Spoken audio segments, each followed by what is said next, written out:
Hi മക്കളെ, അപ്പോൾ എല്ലാവരും ഓണം എക്സാമിനുള്ള പ്രിപ്പറേഷനൊക്കെ ആയിരിക്കും.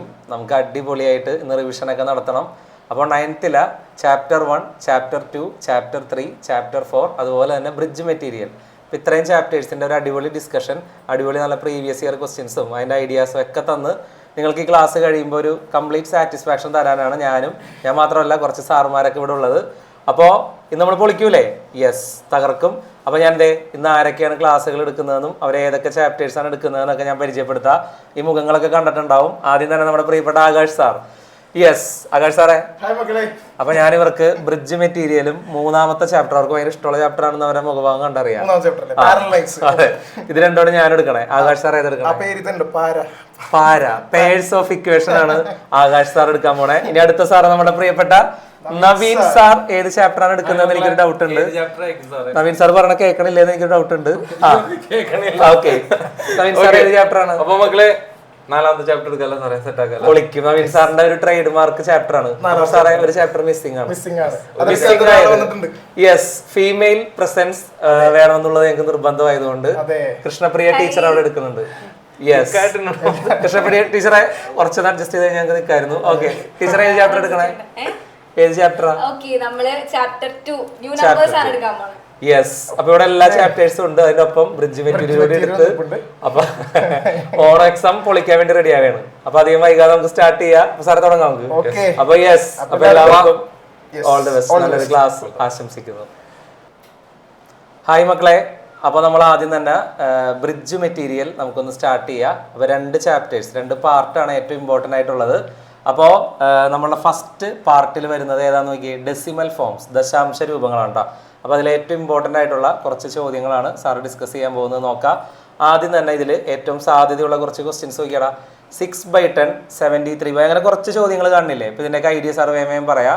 6/10 എന്ന് പറഞ്ഞു കഴിഞ്ഞാൽ നിങ്ങൾ എപ്പോഴും നോക്കുക, ഇതിൻ്റെ എല്ലാത്തിൻ്റെയും പ്രത്യേകത ആദ്യത്തെ 3 ചോദ്യത്തിൻ്റെ 10ന്റെ മൾട്ടിപ്പിൾസ് ആണ് വന്നേക്കണേ.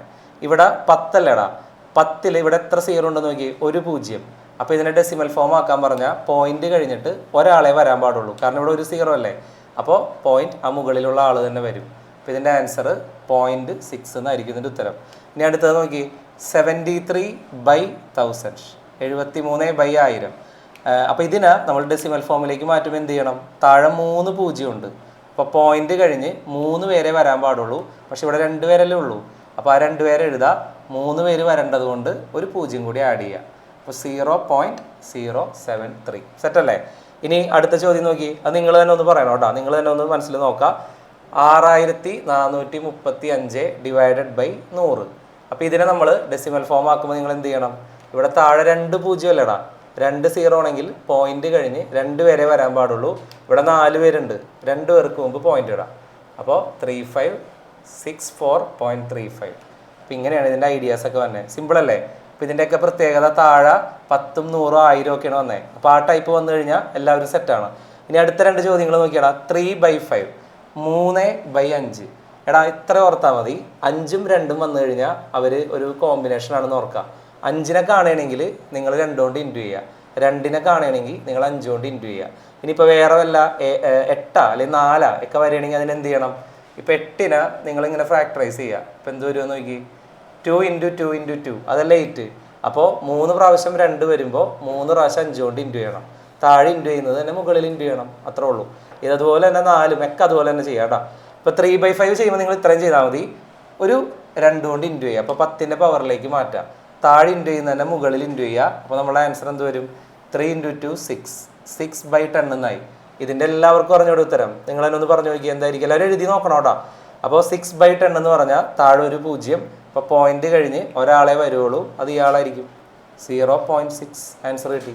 ഇനി 1/2, ലാസ്റ്റത്തെ ഒരു ചോദ്യം കൂടി. 1/2 2 ആണ്. 2 കാണുമ്പോൾ തന്നെ ആരെ കൊണ്ട് ഇൻറ്റു ചെയ്യണം?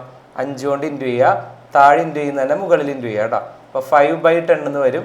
5/10ന്റെ ഡെസിമൽ ഫോം എല്ലാവർക്കും അറിയാം. വേഗം ഒന്ന് എഴുതി നോക്കി. നിങ്ങൾ എഴുതി നോക്കണം കേട്ടോ. ഇനി സമയം കിട്ടുന്നില്ല എന്ന് തോന്നുന്നവർ വീഡിയോ കണ്ടിട്ട് ഇടയ്ക്കിടയ്ക്ക് ഒന്ന് പോസ് ചെയ്തിട്ടൊക്കെ ഇത് കാണണം. ഓക്കെ, അപ്പോൾ താഴെ ഒരു 0. അപ്പോൾ പോയിന്റ് കഴിഞ്ഞ ഒരാളെ വരുള്ളൂ, ഇയാൾ വരും. നമ്മൾ ഇങ്ങനെ എഴുതാറില്ല, 0.5. അപ്പോൾ ഇങ്ങനെയാണ് നമ്മളുടെ ഇത്രയും ചോദ്യങ്ങൾ. ഇങ്ങനത്തെ ടൈപ്പ് നമ്മുടെ ഡിനോമിനേറ്ററിൽ 10, 100, 1000 അല്ലെങ്കിൽ അങ്ങനത്തെ ടൈപ്പൊക്കെ വരുമ്പോൾ അങ്ങനെയാണ് ചെയ്യേണ്ടത് കേട്ടോ. ഇനി വല്ല 8, 2, 4 ഒക്കെ വരുമ്പോൾ നിങ്ങൾ എന്ത് ചെയ്യുക? ആ രീതിയിൽ അതിനെ ഫാക്ടറൈസ് ചെയ്യുക. ഓക്കെ, അപ്പോൾ നമുക്ക് അടുത്ത ക്വസ്റ്റ്യനിലേക്ക് ഒന്ന് പോവാം. ഓക്കെ, അപ്പോൾ അത് സെറ്റായി. നമുക്കിത് അടുത്ത ക്വസ്റ്റ്യനിലേക്ക് പോവാം. എടാ, നമുക്ക് കുറച്ച് ഡെസിമൽ ഫോം തന്നിട്ടുണ്ട്. അതിനെ ഭിന്നസംഖ്യകളിലേക്ക് ഫ്രാക്ഷൻ എന്ന് പറഞ്ഞാൽ ഭിന്നസംഖ്യകളിലേക്ക് മാറ്റുന്നത് എങ്ങനെയെന്ന് കാണിച്ചു തരാം കേട്ടോ. 0.03. എടാ, 0.03 എന്ന് പറഞ്ഞു കഴിഞ്ഞാൽ ഇത്രേ ഉള്ളൂ. പോയിന്റ് കഴിഞ്ഞ് ഇവിടെ 2 പേരില്ലടാ. അപ്പോൾ ഞാൻ പറഞ്ഞ ഓർമ്മയില്ലേ, 2 പേരുണ്ടെങ്കിൽ 2 0 ഉള്ള ആള് 100 എന്ന ഡിനോമിനേറ്ററിലേക്ക് വന്നെ ആ നമ്പർ എന്താണോ അത് മുകളിൽ കൊടുക്കുക. 3/100 അങ്ങനെ ആയിരിക്കും അതിനെ മാറ്റണേ. ഇനി അടുത്തത് നോക്കി, 6.389. അതിനെങ്ങനെയാണ് മാറ്റണതെന്ന് വെച്ചാൽ പോയിന്റ് കഴിഞ്ഞ് ഇവിടെ 3 പേരില്ലടാ. അപ്പോൾ 3 0 ഉള്ള ആള് അതാരാ, 1000 താഴെ വരും. ആ നമ്പർ അങ്ങനെ തന്നെ മുകളിലേക്ക് കൊടുക്കുക. അപ്പം ഇങ്ങനെയാണത് ഭിന്നസംഖ്യയിലേക്ക് മാറ്റണേ. ഇനി ഒരെണ്ണം കൂടി ഉണ്ട്, നിങ്ങൾ തന്നെ എഴുതി നോക്കണം കേട്ടോ. ഞാൻ ഈ പറയുന്ന സമയത്ത് 73.5 73.5 73.5 എങ്ങനെ മാറ്റാം? പോയിന്റ് കഴിഞ്ഞ ഒരാൾ, അപ്പോൾ ഒരു 0 ഉള്ള ആൾ 10. ഇതിനെ നമുക്ക് 735 എന്ന് കൊടുക്കാം. അപ്പോൾ ഇങ്ങനെയാണ് നമ്മൾ ഡെസിമൽ ഫോമിനെ ഫ്രാക്ഷനിലേക്ക് മാറ്റണേ. അപ്പോൾ ഐഡിയ കിട്ടിയില്ലേ? ഇനി സാർ ഇമ്പോർട്ടൻ്റ് ആയിട്ടുള്ളൊരു ഐഡിയ പറഞ്ഞുതരാം. അത് ജസ്റ്റ് നോക്കിക്കോ. നോട്ട് 1/9 എന്ന് പറഞ്ഞാൽ 0.111, 6/9 എന്ന് പറഞ്ഞാൽ 0.666, 8/9 എന്ന് പറഞ്ഞാൽ 0.888. ഇനിയിപ്പോൾ ഞാൻ സാർ ഒരു ക്വസ്റ്റ്യൻ ചോദിക്കട്ടെ, 2/9 എത്ര ആയിരിക്കും? എല്ലാവരും ഒന്ന് പറഞ്ഞു നോക്കി. എല്ലാവർക്കും സിമ്പിളാണ്. കാരണം ഡിനോമിനേറ്ററിൽ 9 ആണെങ്കിൽ ന്യൂമറേറ്ററിൽ ഒരു അക്കമാണെങ്കിൽ പോയിന്റ് കഴിഞ്ഞാൽ ആ സംഖ്യ ഇങ്ങനെ പോയിക്കൊണ്ടിരിക്കും കേട്ടോ. അപ്പോൾ ഇതിൻ്റെ ആൻസർ 0.22222 ഇങ്ങനെ പോയിക്കൊണ്ടിരിക്കും. അപ്പോൾ ആ ഒരു ലോജിക്ക് വെച്ചിട്ട് ഇതേ ഒരു ക്വസ്റ്റ്യൻ ഞാൻ കാണിച്ചു തരാം. ഇതൊരു ഇമ്പോർട്ടൻറ്റ് ചോദ്യമാണ്. 0.111ഉം 0.222ഉം കൂട്ടി എത്ര കിട്ടുമെന്ന്. അപ്പോൾ ഒരുമിച്ച് പറയാം. അതേ നോക്കിക്കോ.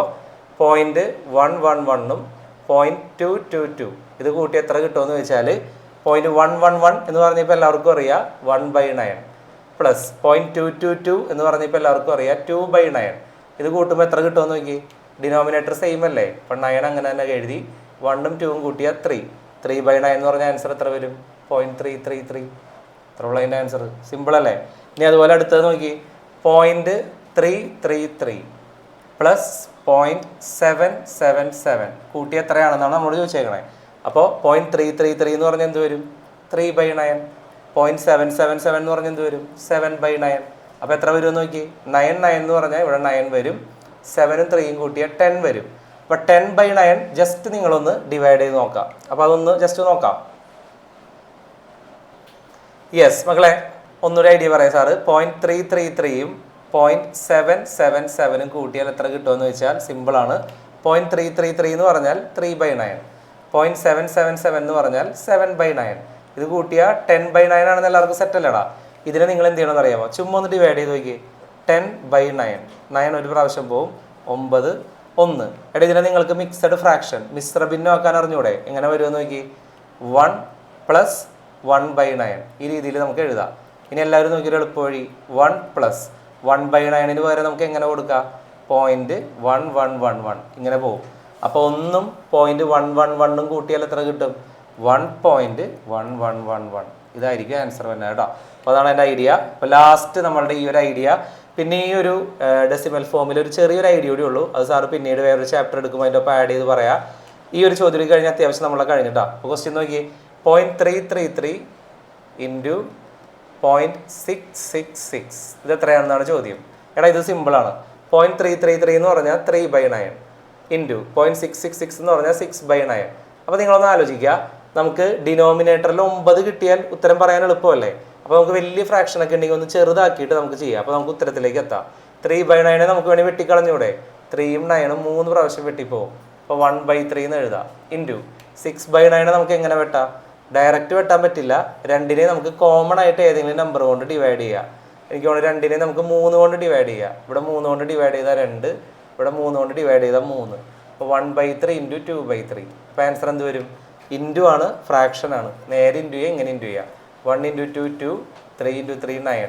2/9ൻ്റെ ആൻസർ ഇപ്പോൾ എല്ലാവർക്കും അറിഞ്ഞൂടെ? 0.222. ഇതാണ് ഇതിൻ്റെ ആൻസർ. അപ്പോൾ നമ്മൾ ഡെസിമൽ ഫോമിൽ വരാൻ സാധ്യതയുള്ള പ്രധാനപ്പെട്ട കുറച്ച് ചോദ്യങ്ങൾ സാറ് പറഞ്ഞിട്ടുണ്ട്. അപ്പോൾ ഇതെല്ലാം നന്നായിട്ട് എല്ലാവരും നോട്ട് ചെയ്യുക. ഇപ്പോൾ ചിലവരുണ്ടാവും, സാർ ഇത് മൊത്തം നോട്ട് ചെയ്യാൻ ടൈം കിട്ടിയില്ല, കുറച്ച് സ്പീഡ്. അപ്പോൾ അങ്ങനെയൊക്കെ തോന്നുന്നവർ എന്ത് ചെയ്യണം? ഈ വീഡിയോ കഴിഞ്ഞതിന് ശേഷം ഒന്ന് ഇടയിൽ കണ്ട് പോസ് ഒക്കെ ചെയ്ത് അതെല്ലാവരും എഴുതി നോക്കണം. മാത്സ് എഴുതി നോക്കിയാലേ കിട്ടുള്ളൂ കേട്ടോ. അപ്പോൾ സെറ്റ് അല്ലേ? ഇനി നമുക്കിതേ നമ്മളുടെ അടുത്ത പാർട്ടിലേക്കാണ് നമ്മൾ പോകാൻ പോകുന്നത് കേട്ടോ. നോക്കാം. ഓക്കെ, അപ്പൊ നമ്മളുടെ ബ്രിഡ്ജ് മെറ്റീരിയൽ രണ്ടാമത്തെ പാർട്ടിലേക്ക് പോവാം. രണ്ടാമത്തെ പാർട്ട് നോക്കി, part 2 area of triangles. Of ഭയങ്കര സ്റ്റൈലാണ്, ത്രികോണ പരപ്പ്. അപ്പോൾ ഏരിയ ഓഫ് ട്രയാങ്കിളിലെ ആദ്യം അറിയേണ്ട ഐഡിയ നോക്കിയാടാ, ട്രയാങ്കിളിന്റെ ഏരിയ കണ്ടുപിടിക്കാനുള്ള ഫോർമുല ഹാഫ് ബി എച്ച്. അത് മക്കൾക്ക് എല്ലാവർക്കും അറിയാലോ. അതേടാ ഇവിടെ എവിടെ നോക്കിക്കോ, ഇതാണ് നമ്മളുടെ ബേസ്, ഇതാണ് നമ്മളുടെ ട്രയാങ്കിളിന്റെ ഹൈറ്റ്. അപ്പോൾ half B H, half into പാദം ഇൻറ്റു ഉയരം, എല്ലാവർക്കും അറിയാം ബേസിക്.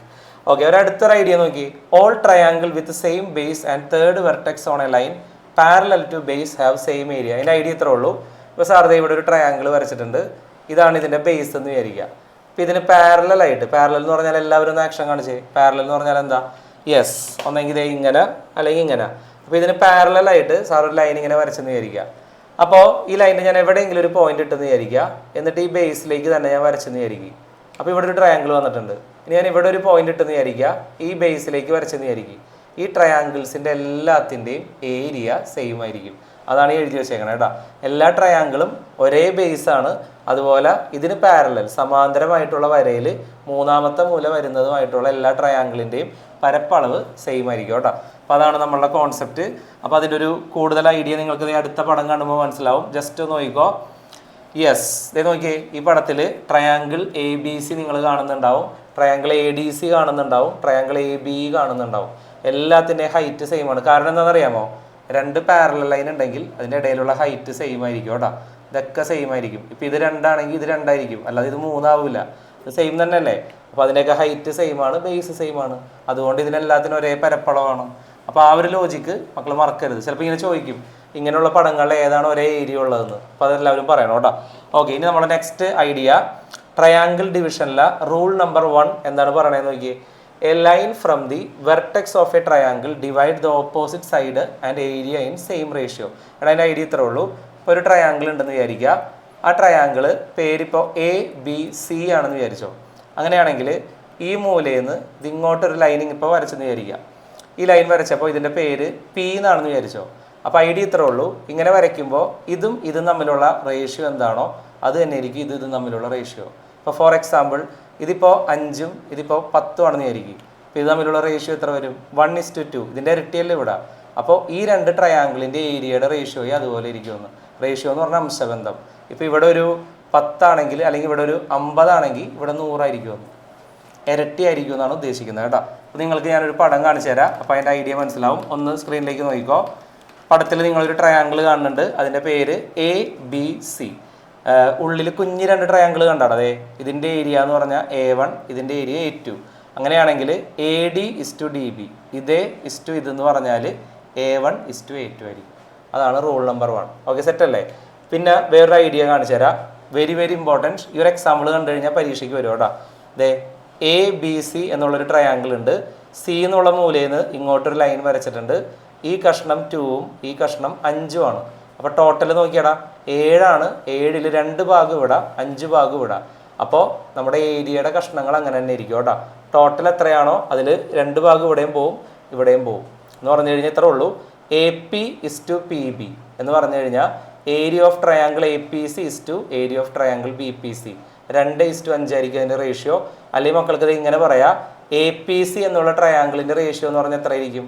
ഇപ്പം താഴെ ഇങ്ങനെയല്ലടാ, ടോട്ടൽ 7 ഭാഗം ഉണ്ടെങ്കിൽ 2 ഭാഗം ഇവിടെ, 5 ഭാഗം ഇവിടെ. അപ്പോൾ ഇതിൻ്റെ ഏരിയ എന്ന് പറഞ്ഞാലും ടോട്ടൽ 7 ഭാഗത്തിൽ 2 ഭാഗം ഇവിടെ, 5 ഭാഗം ഇവിടെ ഇരിക്കും കേട്ടോ. അപ്പോൾ 2/7 into area of triangle ABC. ഇനി BPCയുടെ ഏരിയ എന്ന് പറഞ്ഞാൽ പരപ്പളവ് കേട്ടോ. ത്രികോണം BPCയുടെ പരപ്പളവ് എന്തായിരിക്കും? ടോട്ടൽ 7 എണ്ണത്തിൽ 5 ഭാഗം ഇവിടെ, അതുപോലെ 2 ഭാഗം ഇവിടെ. അപ്പോൾ 5/7 ഇൻറ്റു ABC. ഈ 7 എവിടെ നിന്ന് കിട്ടി? 2ഉം 5ഉം കൂടി കൂട്ടി 7 കിട്ടും. ആ ഒരു ഐഡിയനോട് ഉപയോഗിക്കണം കേട്ടോ. ഓക്കെ, അപ്പോൾ ലാസ്റ്റ് ഒരു റൂൾ കൂടി ഉണ്ട്, നോക്കിക്കോ. റൂൾ നമ്പർ 2 പറയുന്നത്, a line from the vertex of a triangle to the midpoint of opposite side divide the side and area in equal parts. എടാ ശ്രദ്ധിച്ച് നോക്കിയാൽ ഐഡിയ മനസ്സിലാവും. ഇതാണ് നമ്മളുടെ ട്രയാങ്കിൾ. ഈ ട്രയാങ്കിളിൽ ഈ മൂലയിൽ നിന്ന് അതിൻ്റെ മിഡ് പോയിന്റിലേക്ക് വരച്ചിട്ടുണ്ട്. അപ്പോൾ മിഡ് പോയിന്റിലേക്ക് വരയ്ക്കുമ്പോൾ ഈ കുഞ്ഞ് ട്രയാങ്കിളിൻ്റെ ഏരിയ A1, ഇവിടെ A2.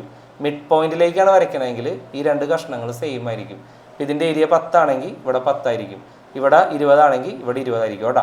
അപ്പോൾ അതിൻ്റെ ഒരു എക്സാമ്പിൾ കൂടി പറഞ്ഞിട്ട് സാർ നിർത്താം, ഇവിടെ തന്നെ വരച്ച് കാണിക്കുക. ഇപ്പോൾ അതെ ഒരു ട്രയാങ്കിൾ ഉണ്ടെന്ന് വിചാരിക്കുക. ഈ ട്രയാങ്കിളിൻ്റെ ടോട്ടൽ ഏരിയ ഇപ്പോൾ ഒരു 500 ആണെന്ന് വിചാരിച്ചോ. 500 cm².